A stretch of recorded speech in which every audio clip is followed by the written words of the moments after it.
I realised that the other day that I've been there for over a year and a half, and my manager has not once made me feel like a bag of shit, or not once spoken down to me.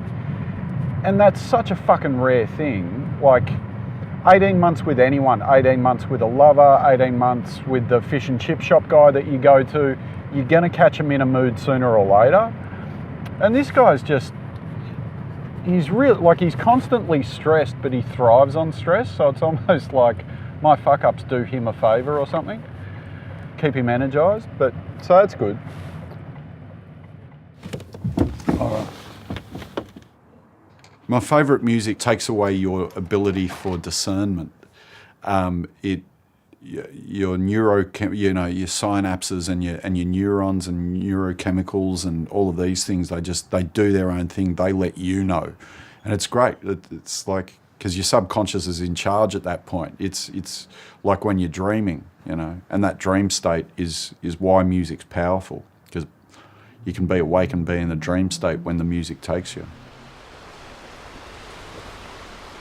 In Year 9 photography, Mr. Clark, we talked about music and he said, oh, you'll probably like this, and he gave me a cassette of Muddy Waters live, and the first song was Mannish Boy, and it was sort of brutal and tough and distorted and all of that, and I loved it,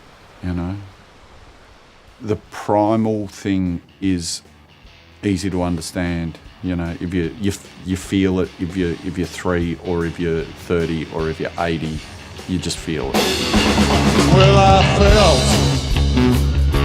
felt her breasts, and I reached for them creamy thighs.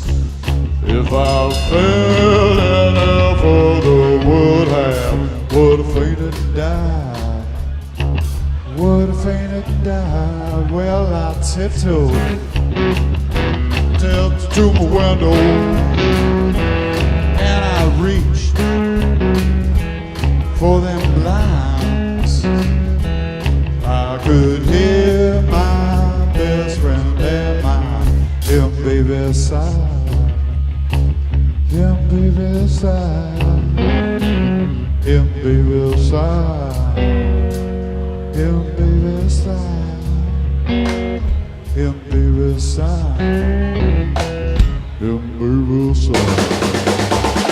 Him baby sigh, him baby sigh, him baby sigh, him baby sigh, him baby sigh, no.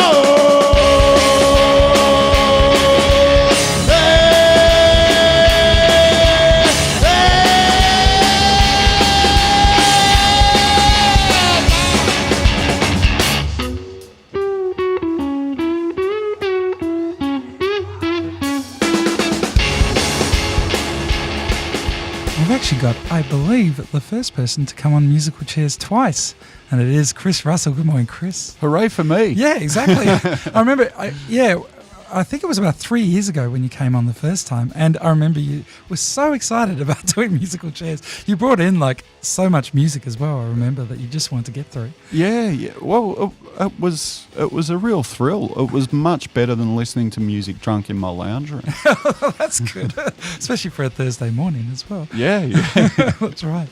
Now, first of all, though, the album Drive comes out on the 9th of October. Correct. So you must be very excited about that finally coming out. Yeah, I'm really nervous because I think... Really? Yeah. Well, the first 2 albums, it was kind of like, well, this is what I do. I hope people like it. And this record is, it's like, I really like this. I really hope they like it. I don't know how it'll be received. I don't know what opportunities it'll create or take away even. But we're hoping this one makes us that bit larger, Ideally, I don't know, it'd be great to go to 4 days a week here or something like that. To not have to shoehorn writing songs and this sort of stuff around a day job.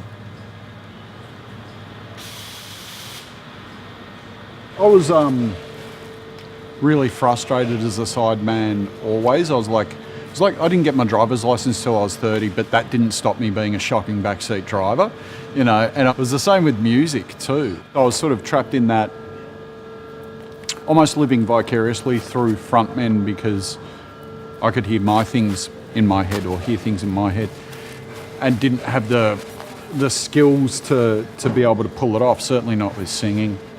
So after years and years of that, the sort of penny dropped with singing and playing blues after the first time we went to Mississippi, and some black musicians said that I could do it. You know, they told me that I was, you know, if you can feel it, you should do it. And that really set me free. Everything sort of felt like it was from a film. The heat is different there. The humidity felt different. The smells, you know. Everything was different. Everything was a different familiarity. It made me realise how much of a fantasy existence, I guess, I lived. Wherever I was, my head was somewhere else. Being there, it was like, wow, I'm really here. Like my whole self is really here.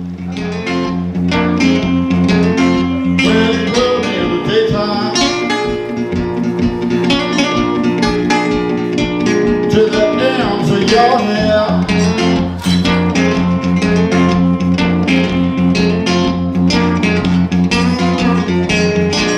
I'm looking from your toes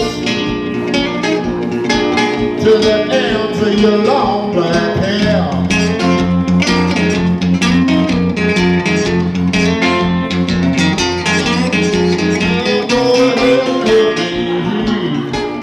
The first gig I ever had in Clarksdale, Mississippi, David Kimbrough walked in, used the restroom, walked back out, and sort of stopped in front of where I was playing. And then he left, and 5 minutes later walked back in with 6 more Kimbroughs, and they actually sat at the front table and listened to me all night. And they said, where'd you learn to play like that? And I said, you know, off Junior's records. It was incredibly gratifying, and I remember I walked off stage and the club owner said, oh, you know, he was a white guy, and he said, oh, you pull a black audience. And I was like, yeah, wow, that's so cool. He goes, no, man, it's not cool. And why's that? And he said, what, you think black people are going to buy a white man's records? And it's like, yeah, well, maybe. All the way from Newport to Holly Springs, all the way from Leland to Meridian, all the way from the Delta to Louisiana, and by the Google slogan, wherever they can, don't hurt to the mule, do the fishing again. So many blues bands that I've seen, including over there, seem to be exploiting it, and putting on a crown does not make you a king. You know, you've just stolen someone's crown, and I didn't want to be that person, because I have, even before I got there, I kind of had a love of the culture and a respect of the people who have made this music, that I didn't want to be taking away from that. I wanted to be adding my little bit to it, which meant that I had to invest myself in it. It didn't mean that I had to learn to play Sunhouse like Sunhouse. Authenticity is not playing the notes exactly as someone's played them before, and it sure as fuck isn't a white guy singing about slavery or picking cotton. You know, I try and be as authentic as I can be, which is me telling my own story. Oh, you're beautiful.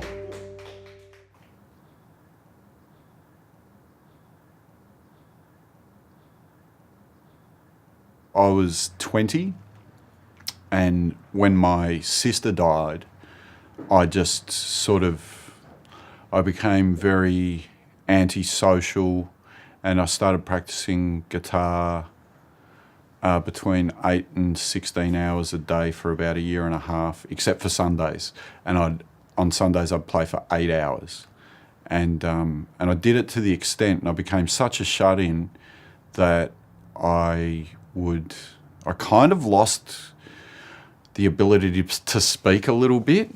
I had to really think about what I would say before I said it, because I'd stop talking, But that got me through that, And from there, I just kept playing. The first gig ever, I remember there was bugger all people in the audience, and I remember a guy yelling out, "You guys make me want to kill myself." And he wasn't joking. And but I don't know what made me persevere through that, but I did, And for a long time, playing live was like, it just filled me with horror. And I still get incredibly nervous before gigs or before runs of shows, even like leading up to last night's gig. We hadn't played for a couple of weeks, and the whole week it was just eating at me, So in the way that, a court appearance does. You're just counting down the days. Just go, I want to get it over with, but I don't want to do it, But I do want to do it.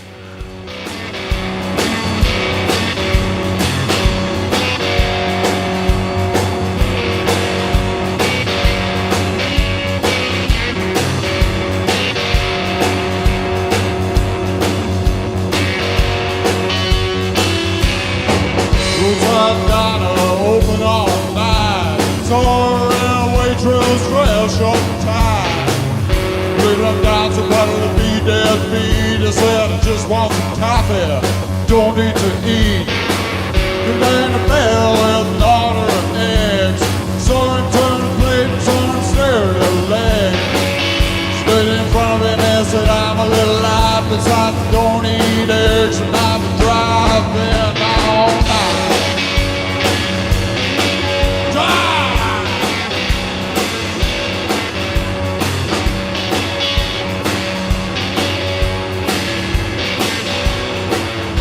You have to be able to personalise your own mortality.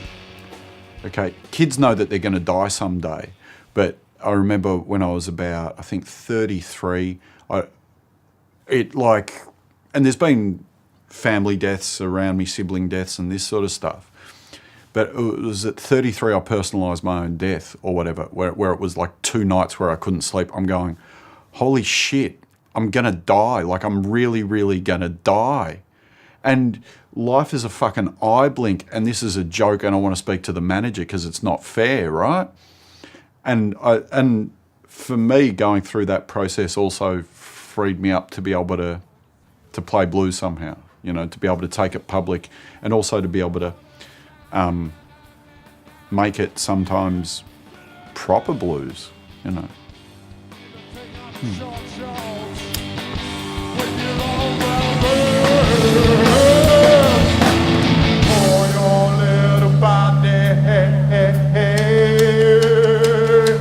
L-E-O-S, W-I-M-S, U-I-T, S-W-I-M-S-U-I-T, favorite baby, you swimsuit.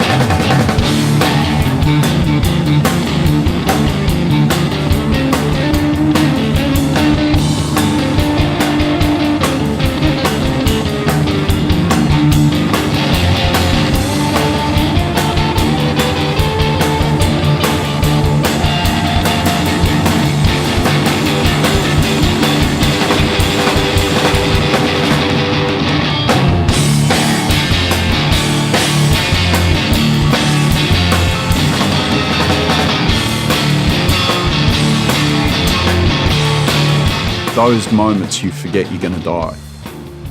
You just forget everything, including that. Why I loved boxing when I was a kid was because I got to beat the shit out of a boxing bag. All those frustrations and energies, and I get to do that with a guitar now. Because no one's life is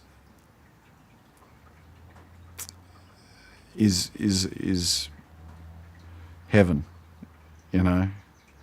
And I guess I'm sensitive, so I feel negative things really keenly, so I need to go get them out. My sense of achievement and fulfillment in the world is mostly done through music, which is weird because it's such an ephemeral thing. It's just live gig. As soon as the amp goes off, it's over. It's now history. It's not something that, I've made 3 records and I've played thousands of gigs, so only 3 of the things that I've ever done have been documents,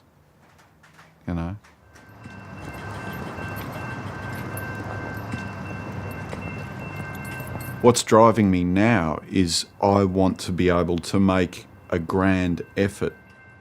I want to earn the right to have a grand failure even, to just throw the kitchen sink at it.